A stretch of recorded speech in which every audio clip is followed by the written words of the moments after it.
If this story resonated with you, please like, comment, and subscribe. Your support helps us craft more engaging stories for you. Come on, breathe in. I whisper to myself, pressing my palms firmly against the cool hardwood floor, deeply inhaling my lungs filled with the sharp scent of citrus cleaner, mingled with a faint whiff of cute dog fur. The room, bathed in a dim light from the afternoon sun, cast a soft glow through half-closed blinds. This created a play of light and shadow dancing on the walls. As I stretched into the downward cute dog position, my body slightly protested. The muscles still sore from yesterday's workout. Good girl, echoed Paul's voice in my mind, a haunting praise from a past life. Our relationship P was like a tumultuous tango of passion and pain, a dance we had performed over 3 long years. His touch, once a salve to my soul, and his kisses, a symphony melting the coldest of hearts, were now just memories. Memories before the betrayals, the endless cycle of his infidelities, which left me feeling like a mere yoga prop used and discarded at his convenience as I transitioned into a pigeon pose.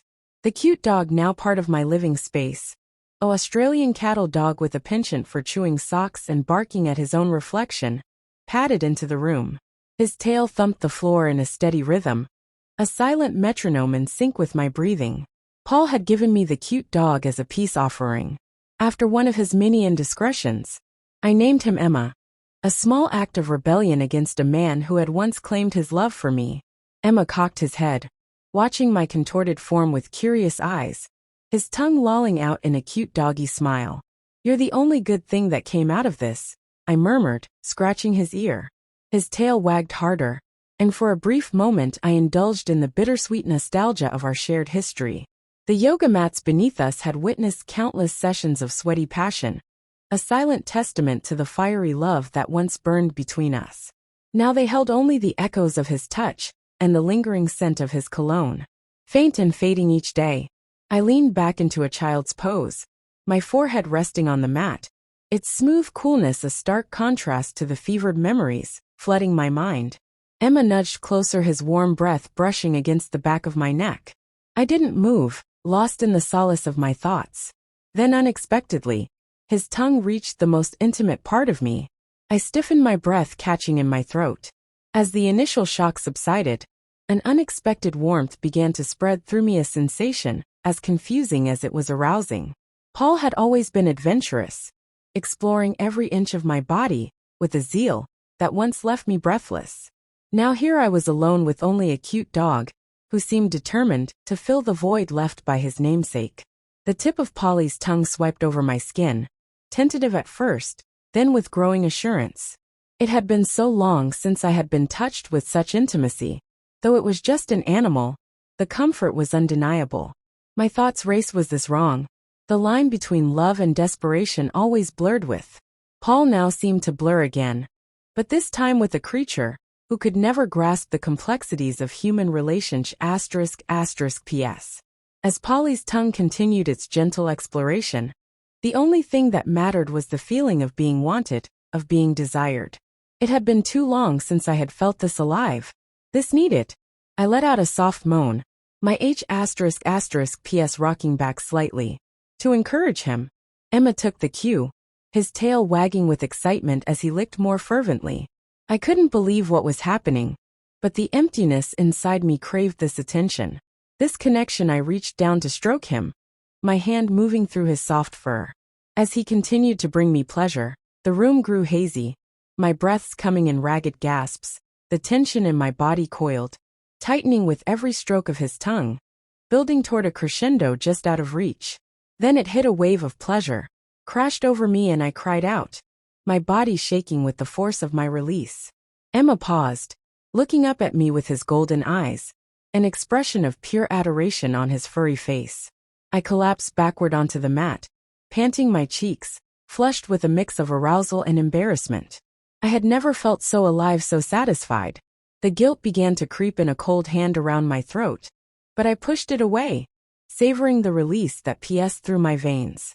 For now, at least, the ghost of Paul had been exorcised from my mind, replaced by the simple, uncomplicated love of a cute dog who had no idea what he had just done for me. As the tremors subsided, Emma curled up beside me, his warm body a comforting presence as I lay there, my thoughts racing. What did this mean? Was I just using Polly to fill a void? Or was this something more? The line between companion and something else had been crossed, and I wasn't sure if there was any going back. But at that moment I didn't care. The only thing that mattered was the connection I had just shared with a creature who had been a silent witness to my pain and sorrow.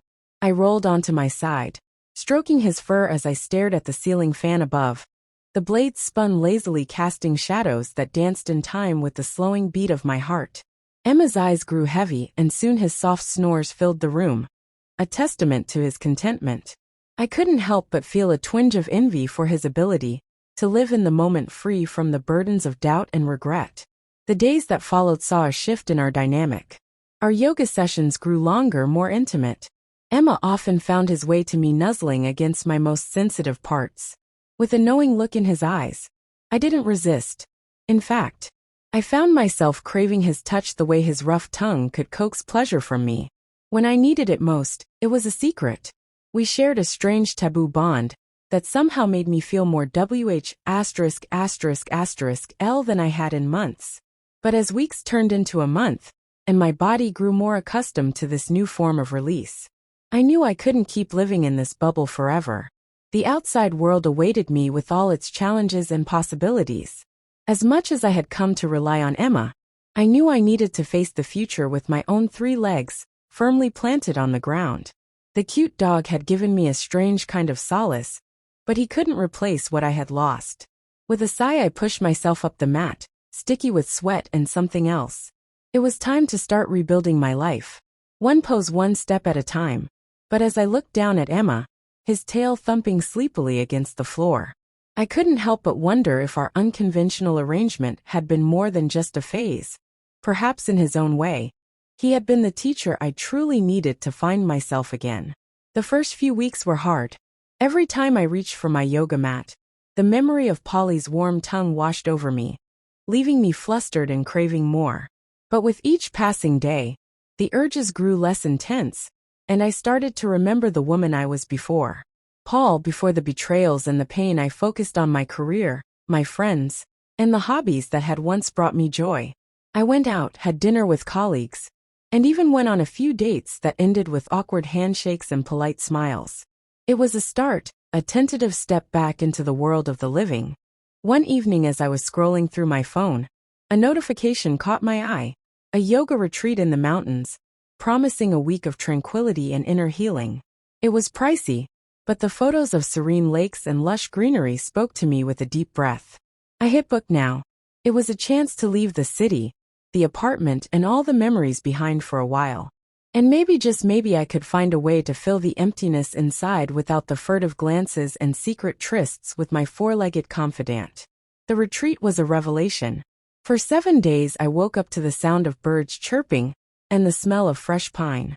I practiced yoga under the guidance of a kind-hearted instructor who didn't ask about my past, didn't judge my present, and didn't whisper sweet nothings in my ear that would later turn into lies. The other participants were a mix of ages and backgrounds, all searching for something they hadn't quite found in their own lives. In the quiet of the mountain air, we shared our stories, our struggles, and our hopes for the future. And in the quiet of my heart, I started to feel something stir that hadn't been there for a very long time. The beginnings of self-love. When I returned home, Emma was there waiting for me with a wagging tail and a mouth full of slabber. But things had changed. Our bond remained unbroken, but the electric charge between us had faded. As I knelt down to hug him, I knew that it was time to let go of the crutch he had become. I had found a new strength within myself, one that didn't rely on the validation of another human or animal. I could stand on my own 3 feet and face whatever life threw at me. As I picked up my yoga mat, the fabric clean and unblemished, I felt a sense of peace that had eluded me for. As I picked up my yoga mat, the fabric clean and unblemished, I felt a sense of peace that had eluded me for so long. The taste of freedom was sweet, and it was a flavor I intended to savor. Each step forward seemed lighter than the last, a reflection of the burdens I had begun to shed. The retreat had rekindled a flame within me, a spark of self-love, and a newfound determination to live for myself, not just as a reaction to the past or in anticipation of others' needs. The days that followed were a testament to my transformation.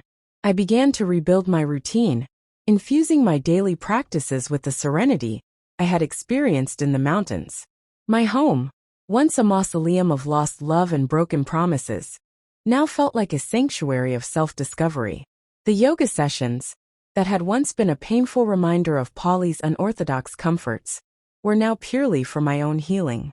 I moved with a grace and confidence that I hadn't felt in years. Each pose a celebration of my body's capabilities and resilience. The change wasn't just internal. Friends and colleagues began to notice the shift in my demeanor, where once there was a shadow of sadness in my eyes. Now there was a spark of joy and a vibrant energy that drew people to me.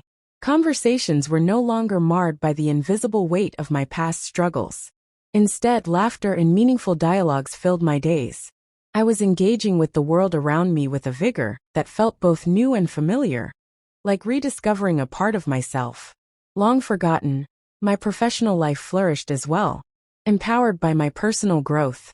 I took on new projects with enthusiasm, and my creativity soared. Ideas flowed freely, and my work reflected the passion I now felt for life. Recognition from my peers and superiors was gratifying, but what truly fulfilled me was the knowledge that I was building something lasting not just in my career, but in my personal life as well. As autumn turned to winter, the transformation within me continued to blossom. I started attending more social events, reconnecting with old friends, and making new ones. Each new connection was a reminder that life was full of possibilities. Even dating a thought that had once filled me with dread became an enjoyable exploration.